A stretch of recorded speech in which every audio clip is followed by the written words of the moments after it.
Hey guys, I have tried to move this around 11 times to try to get the right angle or the right whatever, and forget it. I just bought these curtains. They're super wrinkly. Oh well. Anyway, I wanted to get on here today and talk to you about blogging and vlogging and why I do both.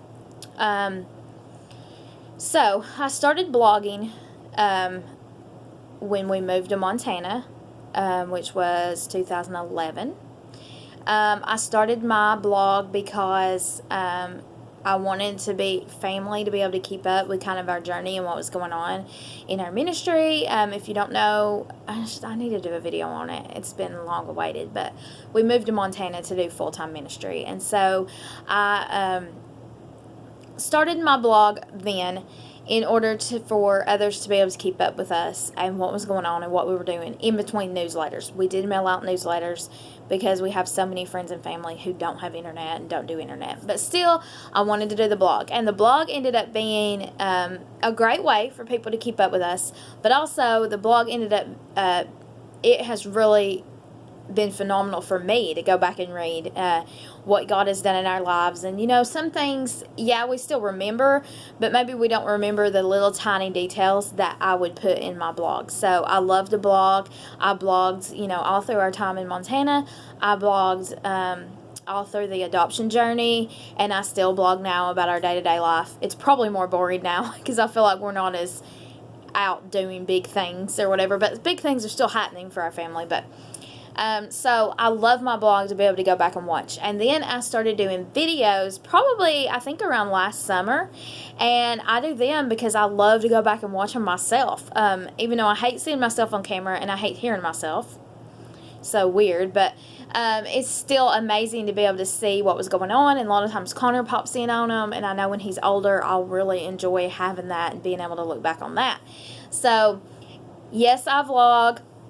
No, I'm not getting paid for it. No, I'm not viral. And that's fine. I never started this to be viral.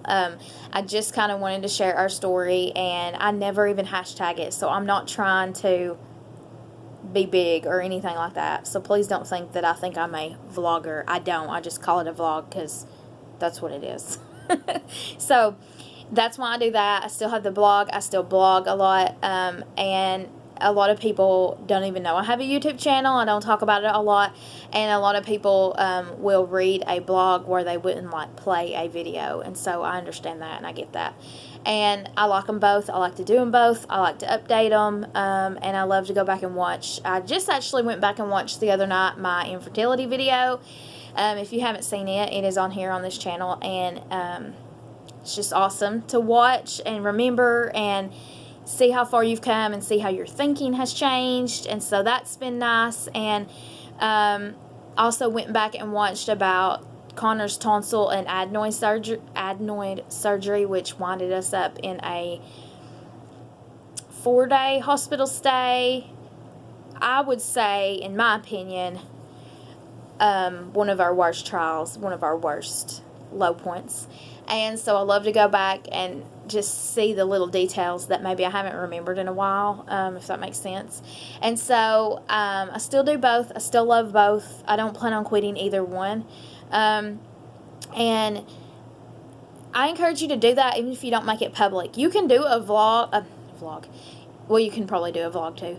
I don't really know a whole lot about it. That's why there's not a fancy intro or all that stuff. Maybe I'll get there one day. Maybe I never will. I'm not very computer savvy, so probably never will is likely. But anyway, with the blog, I have learned a lot and I have grown a lot on it. And I just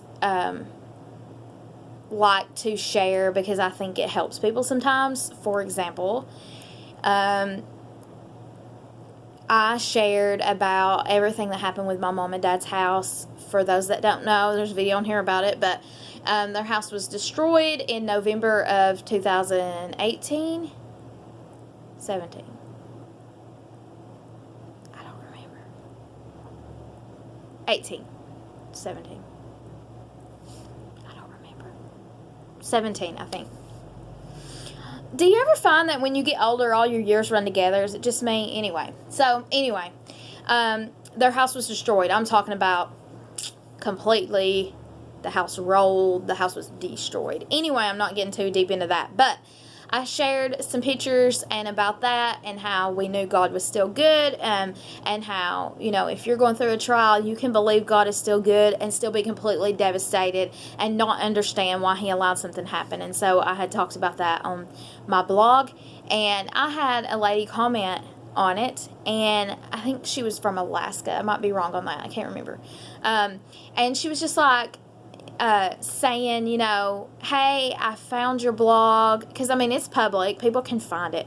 I found your blog, and it's just been really nice to follow your story, and you are so right, God is still good, your story has helped me, blah, blah, blah. Anyway, it was a really nice message, and I knew friends and family read it. I had never thought about strangers reading it and getting something out of it. And so I think that's why God lays it on my heart, and to write those things in order to help someone else. Because even though maybe your home wasn't destroyed, but maybe you're going through something and you're thinking, God, how can this be your plan? And you want to still believe he's still good, but you're just having a hard time in the season you're in, it could touch you, it could help you. And that's what it did for her, and it was awesome that it helped a stranger, and how many more people.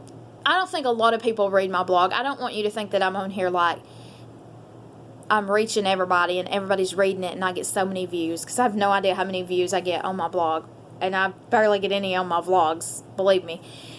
And that's fine.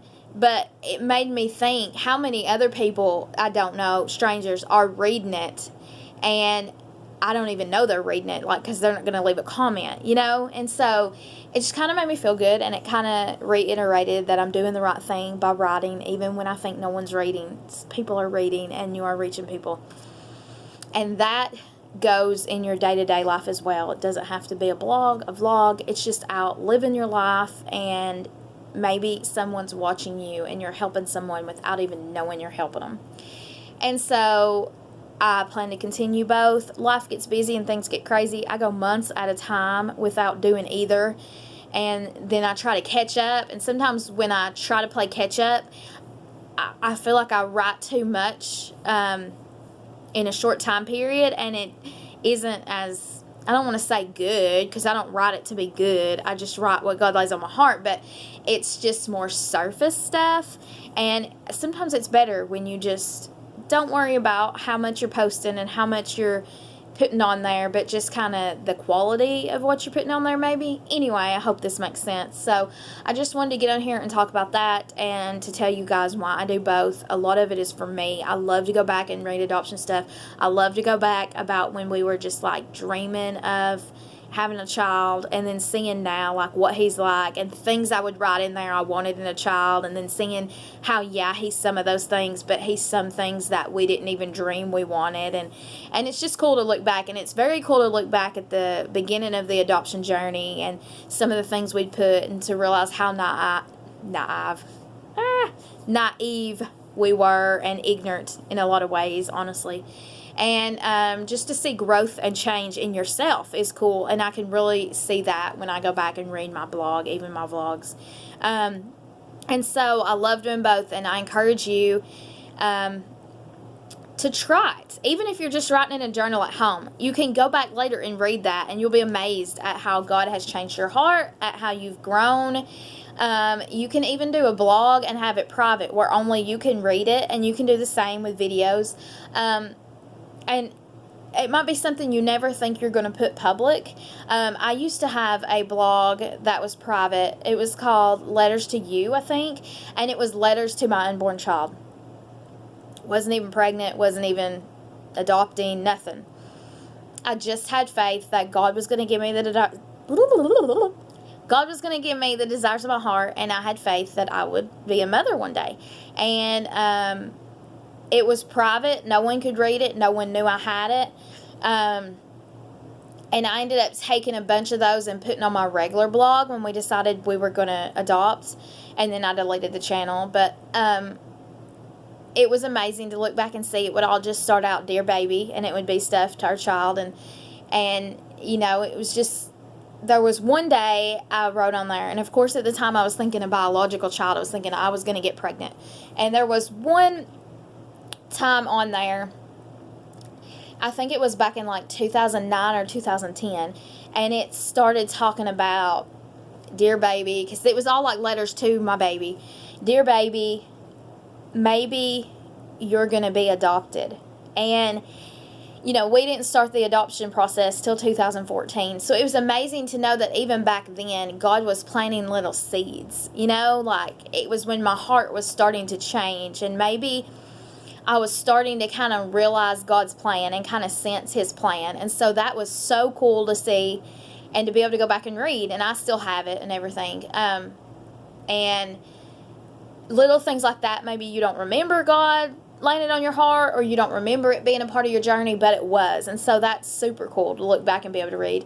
And anyway, so yeah, those are the reasons I think blogging is so important, and vlogging, either one, and why I do it. And a lot of it's for me, I'll be honest, and a lot of it is if I can help one person. If one person's going through something and my story somehow gives them a different insight to it, or changes their mind a little, softens their heart, I want to do it. And of course we do it a lot. We did a lot through our adoption journey, and I like to talk about Connor a lot. I don't really want to say accused, but anyway, it's been said that I share too much, and I totally own that. You're probably right. But if I want to help someone else, I got to share my side, my story. And so I do share a lot. I never share in order to scare somebody. I never share to put out negative or anything like that. But the reason I share the good and the bad and the ugly is because I want people to know it's normal. For instance, you know, a lot of things I'll share about Connor, a lot of things Down syndrome related, a lot of things about behaviors and phases we're going through, and delays and milestones and things like that, is I don't want to paint this picture on social media of this picture perfect life where we never struggle, where things never go wrong, where we never deal with horrible bad behaviors. I never want to paint that picture and then for another family to see that and be like, something must be wrong with us because we're struggling, or I'm afraid, or I'm in a dark place, or my kid's doing this and her kid's just perfect. Look at him smiling all over her Facebook. You know, look at him happy as can be. We are happy. Please don't get this wrong. But that's why I like to share bad things. I like to share hospital stays. I like to share behaviors, sicknesses, and the good too, of course. But I like to share it all because I want people to know that it is normal and we go through it all. Believe me, we are in some bad phases right now. We are dealing with some bad behaviors, and I probably don't really share enough. It might be a shock to even know that or hear that. It's some stuff I do keep private, believe it or not. And I do share them when I think it will help others, or when I think maybe I'm portraying us as too picture perfect or too unattainable, maybe. I never want any of my stuff to seem that way. But at the same time, I don't want it to be like it's a Connor roast and I am dogging out my child, or, you know, telling too many private things about him. And that's why I've never shared about his birth family. I do know quite a bit about him. I know his background. I know his story. And I don't really share it because that's his story, and that's their story as well. And so there are things in my life I keep private, I promise. So all I've ever shared about that is that he was loved. His mom loved him very much, and she did want to keep him, and she tried to find a way, but she realized that to show her love, I want to make sure I word this right, to show her love in a different way, and that's what she did. And she loved him enough to realize that someone else could give him a better life. And the thought of that, I know I'm chasing rabbits here, but the thought of that is like almost unattainable. Like I can't imagine being in her situation and being my love for my child being strong enough to be like,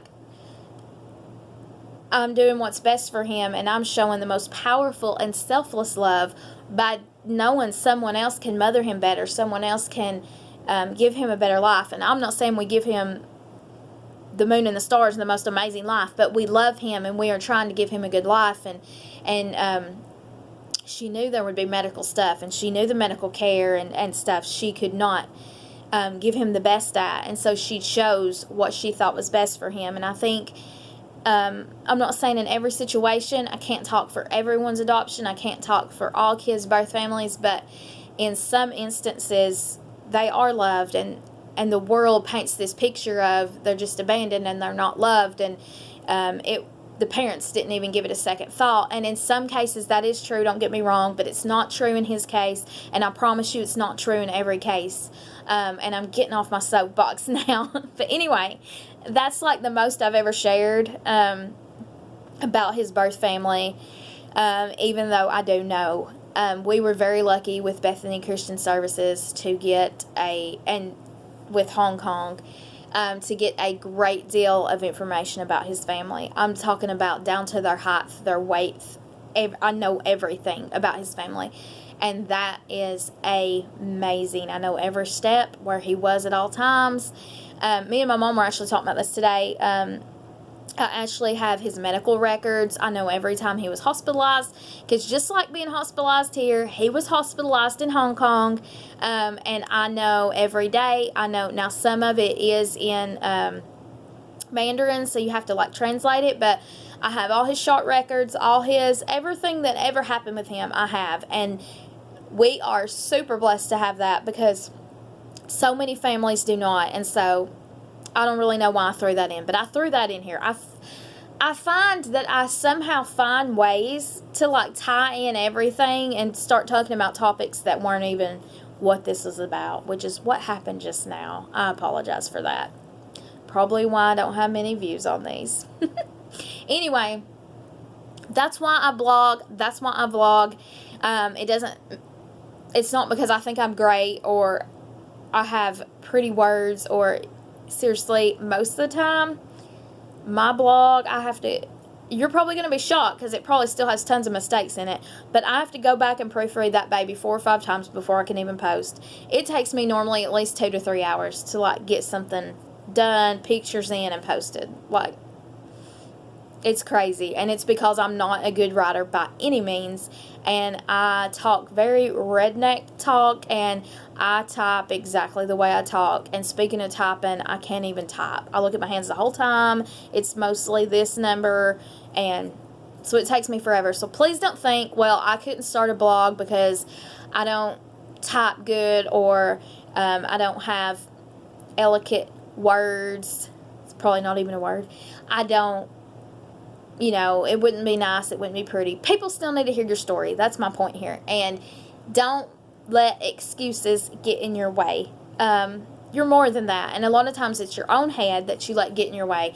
And you are so much more important than that. Your story is important. Your story has value. And I promise you, even the little insignificant stories that you think aren't going to help anybody, they will be the ones that help people. They will be the ones that it will blow your mind how much people can relate to them, and they'll help people. So I just wanted to get on here and talk about that, why I do that, and all those things. And like I said, I really appreciate y'all watching. If you read my blog, I totally appreciate it.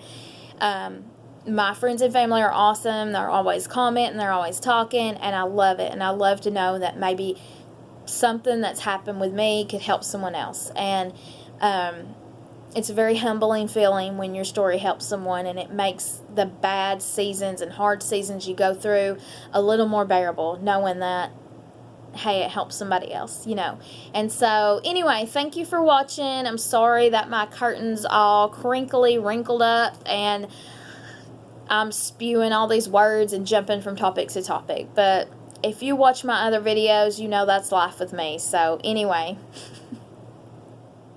thank you for watching. I hope y'all have a fabulous weekend. We are super excited because we're going to the lake tomorrow, but it's supposed to storm. So I'm really hoping it don't storm tomorrow. And anyway, bye guys.